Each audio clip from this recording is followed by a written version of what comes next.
شب براءت یعنی نجات کی رات، اس میں عذاب قبر سے چھٹکارے کی رات، کفر پر خاتمہ ہونے سے چھٹکارے کی رات، برے خاتمے سے نجات کی رات، نزع کی سختیوں سے نجات کی رات، عذاب قبر سے نجات کی رات، عذاب جہنم سے نجات کی رات، دکھوں اور مصیبتوں سے نجات کی رات، ہر طرح کی آفات و بلیات سے یہ نجات کی رات ہے۔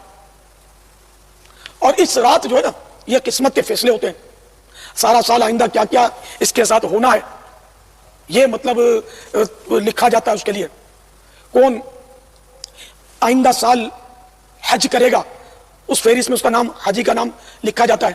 کون آئندہ سال یعنی آئندہ شب برات سے قبل مرے گا، اس کا نام بھی لکھا جاتا ہے۔ کس کو کتنا رزق آئندہ سال دیا جائے گا یہ بھی اس میں لکھا جاتا ہے۔ تو بہرحال یہ کہ بڑی نازک رات ہے، اہم رات ہے، مگر افسوس کہ بندہ غفلت میں پڑا رہ جاتا ہے۔ اگلا سوال ہے، شعبان المعظم کا بابرکت مہینہ شروع ہو چکا ہے، اس حوالے سے پوری دنیا میں بالعموم اور انڈیا، پاکستان، بنگلہ دیش میں بالخصوص شب برات منائی جاتی ہے۔ مساجد میں باقاعدہ اجتماعی عبادات کا اہتمام کیا جاتا ہے، بلکہ نمازیوں کے لیے 15 شعبان کے روزے کی سحری کا بندوبست بھی کیا جاتا ہے۔ عام مسلمانوں کا ماننا ہے کہ 14 اور 15 شعبان کی درمیانی رات اللہ تعالیٰ تقدیر کے بڑے بڑے فیصلے فرماتا ہے، بلکہ اس رات کو بے شمار لوگوں کو دوزخ سے چھٹکارے کا پروانہ بھی مل جاتا ہے۔ پلیز اس حوالے سے جتنی بات درست ہے اور جتنی بات غلط ہے دونوں کو تفصیلاً بیان فرما دیں۔ جزاک اللہ خیر و احسن الجزا۔ جزاکم اللہ خیر و احسن الجزا۔ میرے بھائیو، جہاں تک شعبان المعظم کے بابرکت مہینے کی عظمت کا تعلق ہے، خصوص بالخصوص اس میں رکھے گئے اور روزوں کی جو فضیلت ہے، تو اس پہ صحیح بخاری اور صحیح مسلم کی کئی احادیث گواہ ہیں، اس سے تو ہمیں کوئی انکار نہیں ہے، معاذ اللہ، استغفر اللہ، ہم کیوں سچائی سے روگردانی کریں گے۔ لیکن اس کے برعکس جہاں تک 14 اور 15 شعبان المعظم کی درمیانی رات، جسے شب بارات بھی کہتے ہیں، یہ بارات عربی کا لفظ ہے، چھٹکارے کی رات، ان کا کلیم ہے کہ یہ جہنم سے چھٹکارے کی رات ہے۔ یہ لادہ بات ہے کہ جہنم سے چھٹکارے کی رات منا رہے ہوتے ہیں اور نیچے جہنم کی وہ چیز بھڑکا رہے ہوتے ہیں، پٹاخے اور انار اور پتہ نہیں کیا کچھ آگ والی چیزیں چھوڑ رہے ہوتے ہیں۔ اگرچہ اس عمل کو کوئی بھی مکتبہ فکر آن نہیں کرتا، لیکن بہرحال مسلمانوں میں کسی فرقے کے زیر اثر یہ بات آئی ہے نا، اور وہ اس فرقے والوں کو پتہ ہے، یہ وہی لوگ ہیں جو اپنی مسجدوں میں لائٹنگ کرواتے ہیں اس رات کو، اور ہم بھی اسی فرقے سے، بریلوی فرقے سے تعلق رکھتے تھے۔ ہم لوگ بھی بچپن میں یہ سارے پٹاخے چھوڑتے رہے، تو ہم نے ہندوؤں سے تو نہیں سیکھے تھے، ہم نے تو کبھی بھی ہندوؤں کے ساتھ وقت نہیں گزارا۔ اب آگے یہ تو دعوت اسلامی نے جب لوگوں کو ایجوکیٹ کیا کہ یار یہ غلط کر رہے ہو، یہ یعنی حرام ہے یہ کرنا، تو تب لوگ ایجوکیٹ ہوئے ہیں۔ اس وقت جو کچھ ہو رہا ہے، جس طرح ہندوؤں میں وہ دیوالی کے نام کے اوپر یا ہولی کے نام پہ جو تماشے ہو رہے ہوتے ہیں نا، وہ مسلمانوں میں شب برات کی رات کو ہو رہے ہیں، یہ ہوئے مسلم سکولرز کے ہی زیر اثر ہے، کیونکہ دین کے نام کے اوپر وہ رات منائی جا رہی ہوتی ہے نا۔ اب یہ اس سے انکاری ہو جائیں یا روح گردانی کر لیں تو ان کا اپنا معاملہ ہے۔ تو اب اللہ کے فضل ہے کہ چونکہ ملک کی اکانومی ویسے ہی گر گئی ہے، اس لیے اتنا خرچہ کوئی کرتا نہیں ہے، تھوڑی لوگوں میں ایجوکیشن بھی آ گئی۔ اب کچھ سالوں سے میں نے دیکھا یہ معاملہ آلموسٹ ایبسلیٹ ہو گیا، ختم ہو جا رہا ہے اللہ کے فضل سے۔ تو یہ جو شب برات کی جتنی بھی احادیث ہیں، ان میں سے کوئی بھی حدیث ہے بھی وہ گنتی کی ہیں، 5-6 احادیث ہیں، بلکہ وہ کہنا چاہیے کہ احادیث کیا ہیں، وہ یعنی سند کے ساتھ روایتیں بیان ہوئی ہیں نبی اسلام کے ریفرنس سے، کوئی بھی اصول محدثین کے اوپر صحت کے درجے پہ نہیں ہے۔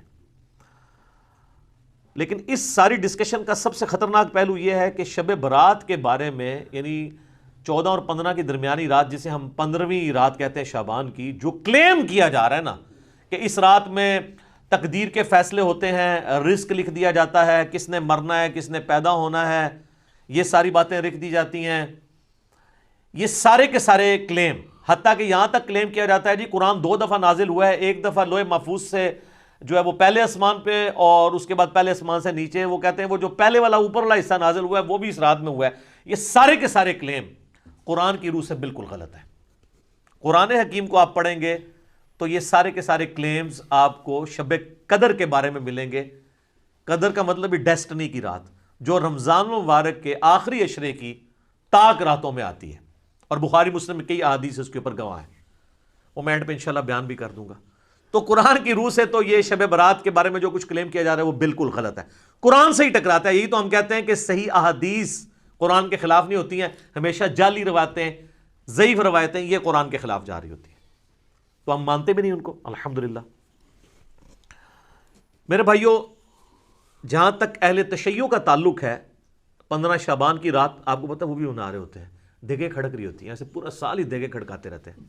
شیعہ کو جو شیطان نے دیگیں کھڑکانے کے اوپر لگا دیا ہے نا، جن کو یہ سارا خلافت اور ملوکیت کا سسٹم سمجھ تھا، سنی تو بیچارے رہی اس مسئلے سے نابلد رہے نا، تو ان کو شیطان نے اس سمجھ کے باوجود وہ دیگیں کھڑکانے کے اوپر لگا دیا. پورا سال کوئی نہ کوئی ایونٹ کرتے رہتے ہیں. تو آپ کو 15 شعبان میں ادھر بھی دیگیں کھڑکتی نظر آئیں گی تو آپ سمجھیں گے شاید وہ کوئی سنی شاید یہ کہہ بھی دے کہ سنی شیعہ کا اجماع ہے شب برات پہ. وہ شب برات نہیں مناتے، وہ اسے شعبانیہ کہتے ہیں. ان کے نزدیک امام محمد بن حسن عسکری علیہ السلام کی وہ رات ولادت کی رات ہے. جو امام محمد مہدی وہ کہتے ہیں نا روپوش ہو چکے ہیں، وہ کہتے ہیں وہ اس رات پیدا ہوئے تھے، تو وہ ان کا یوم ولادت منا رہے ہوتے ہیں. اس شب برات کو وہ بھی نہیں مانتے، وہ اس کو شعبانیہ کہہ کے منا رہے ہوتے ہیں. تو یہ میں نے کلیریفیکیشن ضروری سمجھی اس حوالے سے، بعض اوقات ذہن میں آ جاتا ہے نا. شب برات سے ریلیٹڈ میں نے مسئلہ نمبر نیو 44 بڑا ڈیٹیل ریکارڈ کروا دیا تھا 2017 کے اندر، 8 سے آلموسٹ 3 سال پہلے. نیٹی گریٹی اس تک کور کی تھی. اب میں وہ ساری کور کروں تو کم از کم 2 گھنٹے چاہیے.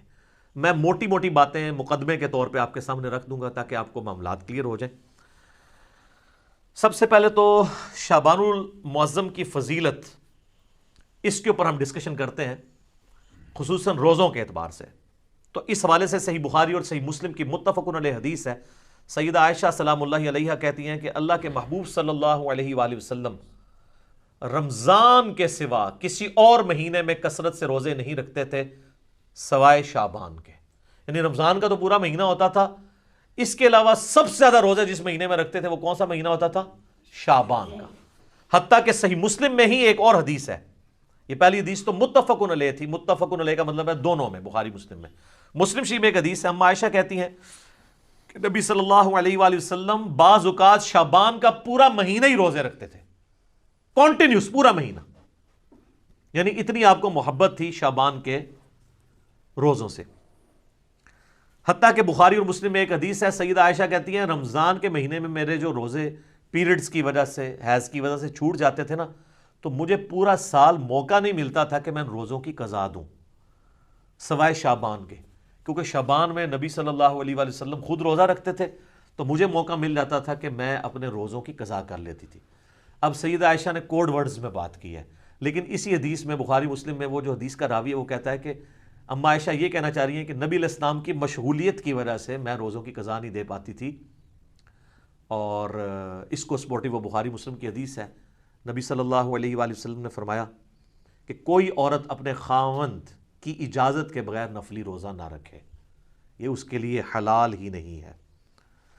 مراد یہ کہ دن کے وقت بھی میاں بیوی ازدواجی تعلق قائم کر سکتے ہیں. تو جو اما عائشہ کہتی ہے نا کہ میں نہیں تھی رکھ سکتی، یعنی نبی علیہ السلام کی اجازت نہیں ہوتی تھی، تو یہ جو لوگوں میں مشہور ہے کہ جی دن کے وقت کوئی ازدواجی تعلق میاں بیوی قائم نہیں کر سکتے، تو اس کی بھی نفی بخاری مسلم کی احادیث کی روشنی میں ہو گئی. الحمدللہ.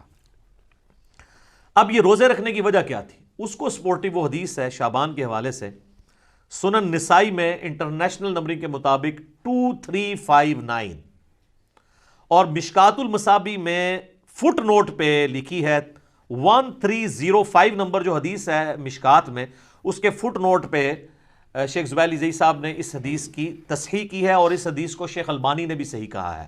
کون سی حدیث؟ جو سنن نسائی میں 2359 نمبر ہے، کہ اسامہ ابن زید کہتے ہیں کہ ہم نے نبی علیہ السلام سے پوچھا، اے اللہ کے محبوب صلی اللہ علیہ وآلہ وسلم، ہم نے آپ کو شعبان کے مہینے میں اتنے کثرت سے روزے رکھتے ہوئے دیکھا ہے کہ رمضان کے سوا کسی اور مہینے میں اتنے روزے نہیں رکھتے، تو اس کی وجہ کیا ہے؟ تو آپ صلی اللہ علیہ وآلہ وسلم نے فرمایا کہ یہ جو مہینہ ہے جو رجب اور رمضان کے درمیان آتا ہے. یہ آپ نے بات کیوں کی؟ رجب حرمت والا مہینہ اور رمضان ویسے ہی فضیلت والا مہینہ. تو حضور بتانا چاہ رہے ہیں کہ یہ دو فضیلت والے مہینوں کے سینٹر میں جو مہینہ آتا ہے نا، یہ بھی بہت فضیلت والا ہے. یہ جو مہینہ رجب اور رمضان کے درمیان آتا ہے، لوگوں کی اکثریت اس کی عظمت سے غافل ہے، جبکہ یہ ایسا مہینہ ہے کہ جس میں نامہ اعمال اللہ کے حضور پیش ہوتے ہیں، اور میری خواہش ہے کہ جب میرا نامہ اعمال پیش ہو رہا ہو تو میں روزے کی حالت میں ہوں. اچھا، اس سے یہ بات پتہ چل گئی کہ یہ بڑا اچھا موقع تھا کہ اللہ کے نبی کہہ سکتے تھے کہ 15 شعبان کی جو رات ہے نا شب برات، اس رات میں نامہ اعمال پیش ہوتے ہیں تو پھر ایک ہی روزہ رکھنا پڑتا. آپ پورا مہینہ رکھ رہے ہیں، کسی بھی وقت پیشی ہو سکتی ہے. یہ بھی اس بات کو سپورٹیو ہے یہ والی حدیث. اچھا، یہ جو نامہ اعمال پیش ہوتے ہیں نا، تو صحیح مسلم میں اور جامعہ ترمذی میں حدیث ہے، نبی علیہ السلام نے فرمایا کہ ہر پیر اور ہر جمعرات کو بھی نامہ اعمال اللہ کے حضور پیش ہوتے ہیں. سال میں پیش ہوتے ہیں شعبان کے مہینے میں، ہفتے میں 2 دن پیر اور جمعرات. حتیٰ کہ مسلم شریف میں حدیث ہے نبی علیہ السلام تو پیر اور جمعرات کا روزہ بھی رکھتے تھے اسی وجہ سے. اور ایک اور وجہ تھی جو مسلم شریف میں ہی آتا ہے، جب پوچھا گیا آپ پیر کا روزہ کیوں رکھتے ہیں تو آپ نے فرمایا فیہ ولدت و فیہ انزل علیہ، اس دن میں پیدا ہوا اور اس دن مجھ پہ پہلی وحی نازل ہوئی. یعنی جشن ولادت مصطفیٰ صلی اللہ علیہ وآلہ وسلم اور جشن نزول قرآن، یہ دونوں نبی علیہ السلام مناتے تھے. صحیح مسلم میں یہ حدیث موجود ہے، پیر کا روزہ رکھ کے. تو یہ ہفتے میں 2 دن نامہ اعمال، کون کون سے دن؟ پیر اور جمعرات. اچھا، روزانہ بھی نامہ اعمال پیش ہوتے ہیں سر. بخاری مسلم دونوں میں حدیث ہے، وہ بڑی مشہور حدیث کہ فجر کے وقت فرشتے آتے ہیں، وہ عصر کے وقت واپس چلے جاتے ہیں، اور عصر والے فجر کے وقت. اللہ پوچھتا ہے میرے بندوں کو کس حال میں پایا؟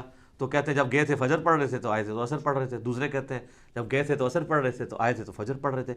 تو روزانہ بھی 2 دفعہ نامہ اعمال پیش ہوتے ہیں. لہٰذا ان چیزوں کو مکس نہیں کرنا چاہیے. میں ساتھ ساتھ کلیریفائی کر رہا ہوں. آپ دیکھیں آپ کتنے اہم ہیں. پوری کی پوری جو مخلوقات ہیں وہ انسان کی خدمت میں لگی ہوئی ہیں. فرشتے بھی یہی کام کر رہے ہیں کہ اللہ کو رپورٹ کر رہے ہیں کہ تیرا فلاں بندہ یہ کر رہا ہے یہ کر رہا ہے. یعنی یہ ساری کی ساری انسانیت اللہ تعالیٰ کی یعنی کریشن کا کلائمیکس ہے. لقد خلقنا الانسان فی احسن تقویم. اللہ تعالیٰ نے اس کو بہترین تقویم کے اوپر پیدا کیا ہے الحمدللہ. اچھا میرے بھائیو، شعبان المعظم سمیت باقی سارے مہینوں میں 11 روزے تو اللہ کے نبی علیہ السلام ان احادیث کے تحت رکھ لیتے تھے. 8 روزے تو بن گئے نا. اگر آپ ایک مہینے میں 4 لگائیں ہفتے، 4 ہی ہوں گے نا، 28 دن ہوں گے تو 4 میں آپ 4 پیر اور 4 جمعرات کتنے ہو گئے؟ 8. اور 3 روزے ایام بیز کے، جب چاند گول ہو جاتا ہے 13، 14 اور 15 چاند کے. ایام بیز کا روزہ اسے کہتے ہیں جب خوب روشن ہو. یعنی اس کو روشنی کے لیے لفظ بیز کا لفظ استعمال ہوتا ہے. عربی میں کہیں گے تو بعد ہے، بیض بنے گا، اور اردو میں ایام بیز. تو وہ 13، 14، 15 کے. اس کو سپورٹیو حدیث ہے، بخاری مسلم دونوں میں ہے. سیدنا ابو ہریرہ کہتے ہیں مجھے نبی صلی اللہ علیہ وآلہ وسلم نے وصیت کی تھی 3 کاموں کی. نمبر 1 مہینے میں 3 روزے. نمبر 2 روزانہ اشراق کی نماز. اسی کو چاش بھی کہتے ہیں، اسی کو دوحا بھی کہتے ہیں، اسی کو اوابین بھی کہتے ہیں. یہ جو مغرب والی اوابین ہے نا، یہ بابوں کی ہے. تو پھر ہم کیوں نہ عرض کریں کہ مرنے سے پہلے اے مسلمان کر لے اس پہ غور. کتابوں کا خدا اور ہے، بابوں کا خدا اور.